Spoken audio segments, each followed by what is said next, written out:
Firegirl is a platformer with roguelite elements. Each of the levels in the game is procedurally generated, and your goal is to make your way through, rescue a number of civilians, and then escape before time runs out. Your character of Firegirl comes equipped with an axe that she can use to smash down doors and barricades, and a water cannon which can be used to put out fires to clear the way and gain extra time. The water cannon itself can be aimed in any direction, including downwards, which allows it to double as a booster. Completing a level and saving all the civilians rewards you with money. You can use this money back at the firehouse to purchase upgrades such as increased tank capacity, extra health for your character, or more time for your missions. Now, on the plus side, the flow of the game is pretty good.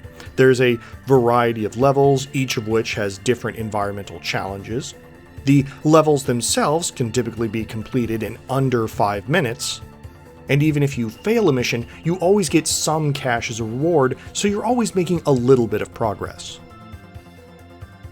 On the downside though, the game is plagued by a number of mechanical and technical issues that really hold it back.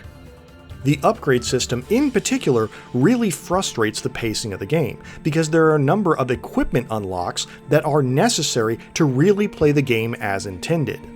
Your starting fire axe, for instance, has a handicap where it can't be used while you're moving or jumping, which is a problem because your character has momentum. It takes them a few seconds of movement to get to their max running speed, and every time you have to stop, you lose all of that momentum.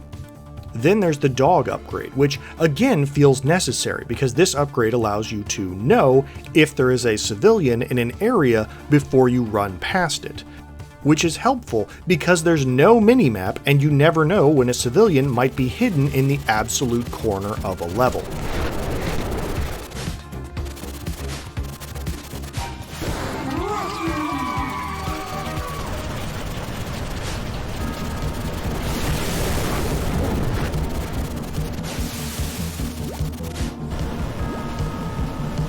But the big one is the water tank upgrade, which allows you to regenerate water while you're exploring.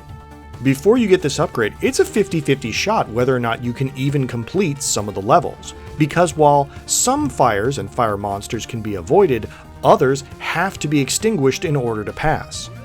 Here's a great example. I've come to a point in the level where I don't have enough water or even water pressure to put out these fires. So my only option is to attempt a pixel-perfect jump in order to avoid their hitboxes, and yeah, that's about how I expected that to go.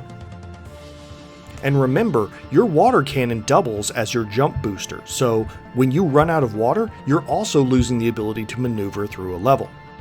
It's a very esoteric problem, where the upgrades in this game felt like instead of improving my performance, they were removing obstacles that were preventing me from playing the game as the developers intended. And then there's the visual design. On the surface, I think the look of the game is pretty good. It's a mixture of 2D sprites and 3D environments, which does a pretty good job of giving the game a kind of cartoonish aesthetic.